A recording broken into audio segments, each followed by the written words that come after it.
ya ce ya musu wannan gaggawa da kuke ta nema ta azaba wai yaushe za a yi azaba. Annabi ya ce lau anna indi ma tasta'jiluna bihi, da a ce wannan abin da kuke nema na azaba a hannuna yake. Annabi ya ce laqad al-amru bayni wa bainakum, da an gama magana yanzu. A ce bala'in da kuke ta nema ba to sun kai shi kwano kenan. Kadiba Allah ya yabi annabi da haƙuri da kau da kai, amma da suka kai shi kwano Allah ce da a ce abin hannuna yake da an gama magana. A nan akwai wani hadisi da za mu kawo. Shi hadisin lafazin shi idan ka kalle shi a tunani irin naka hadisin yana da kyau. Kawai laihin shi ɗaya ya kare ta ayar Qur'ani. Amma a ido in ka kalle shi sai ka kai abin yayi kama, amma kuma wallahi ba haka bane, shiri ne. Saurari ka ji. Wato cikin abun nan Muslim. Hadisi yana cikin Sahihul Bukhari, so amma Muslim ma ya kawo shi. Ya ce, Anna Aisha ta radiyallahu anha, lallai Aisha yadda Allah ta tabbata a gare ta zaujan Nabi sallallahu alaihi wasallam, mata annabi sallallahu alaihi wasallam. Amma yana da kyau a faɗi lamba hadisi. Hadisi yana cikin Sahihul Bukhari, hadisi na 3231 yana cikin Sahihul Bukhari. Wato abinda hadisin ke cewa, Aisha ce wai ta tambayi manzo Allah ta ce wace rana ce kahi bakin ciki fiye da ranar Uhudu, ranar da aka yakin Uhudu, akwai wata ranar da kahi bakin ciki. Ka san da yake mun ce hadisi sai mun rika dauko shi daga farkon shi har ƙarshe. Bari mu dauko farkon hadisin. Yace haddathana Abdullah bin Yusuf akhbarana ibn Wahab qala akhbarani Yunus an ibn Shihab qala haddathani Urwatu, wato Urwatu ya bani labari. Yace anna Aisha ta lalle Aisha radiyallahu anha yadda Allah ta tabbata gare ta, zaujan Nabi sallallahu alaihi wasallam, mata annabi sallallahu alaihi wasallam. Ka san mun ce a larabci da zauju yana daukan namiji, zauju kuma yana daukan mace, ba sai an ce zaujatu ba. Shine zaujan Nabi sallallahu alaihi wasallam.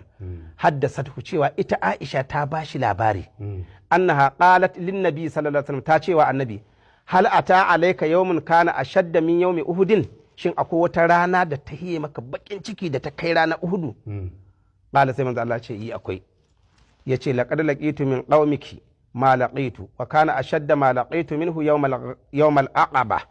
Ya ce iz aradtu nafsi ala ibn abi yalil, ya ce binu abdi kulal falam yujibni illa ma aradtu fantalaqtu wa ana mahmumun ala wajhi.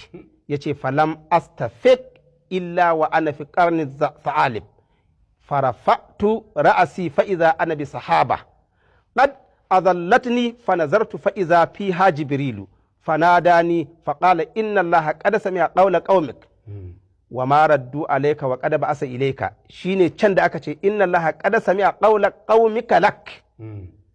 bari mu biyo da fasara ɗaya bayan ɗaya. Wato da ya tambaye cewa, da ta tambaye shi cewa akwai wani abu da ya taɓa bakanta maka rai fiye da abin da ya faru ranar Uhudu. Wato ranar Uhudun sun faɗi an yi kashe-kashe ne a filin yaƙi.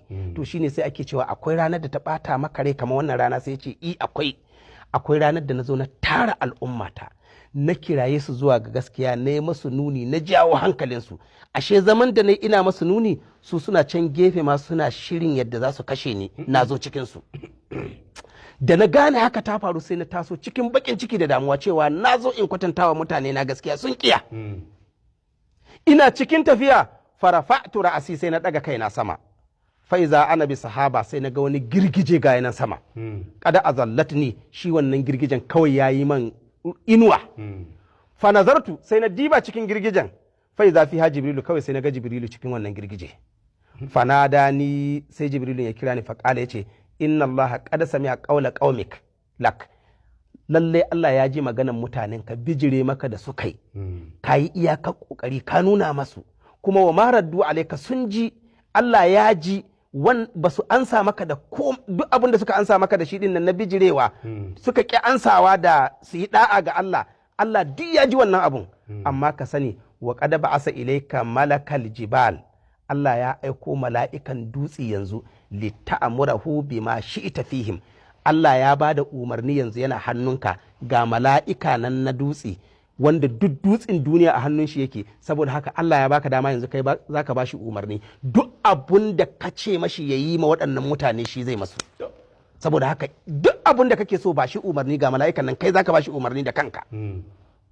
fanada ni malakul jibal, sai aka ce manzo Allah ya ce sai mala'ikan nan na duwatsu sai ya kira shi, fa sallama alayya sai ya man sallama, sun maƙala sai ya ce ya Muhammad faƙala zalika fi ma ita, wato duk abun da kake so kawai ka faɗi yau za a gama da waɗannan mutanen.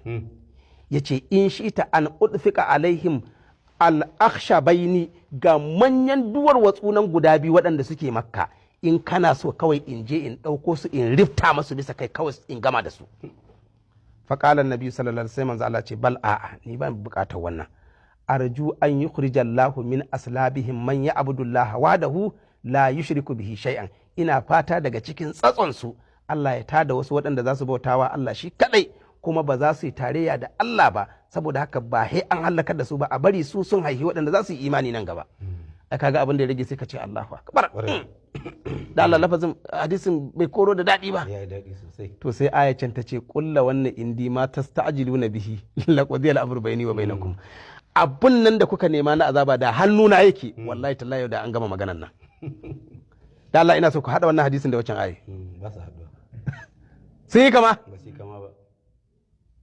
To shi yasa hadisi ji yadda ka ji shi da daɗi, din da Allah bai sa a yi ba, wallahi tallahi sai ka kuskure ciki. Gaskiya ne. Idan kuma ka gan shi an yi shi daidai da daidai ba kuskure, to sata ce, cikin Qur'ani aka sato magana. Abu ne na sata. Sato shi aka daga cikin Qur'ani. Ina fata in dai ya tsaya daidai da yadda Qur'ani yake, to da me za a dauko kuma wani wuri? Ina fata an gane.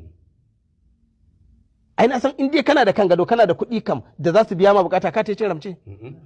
Bai yi ba. To shine na ayata ce kulla wannan indi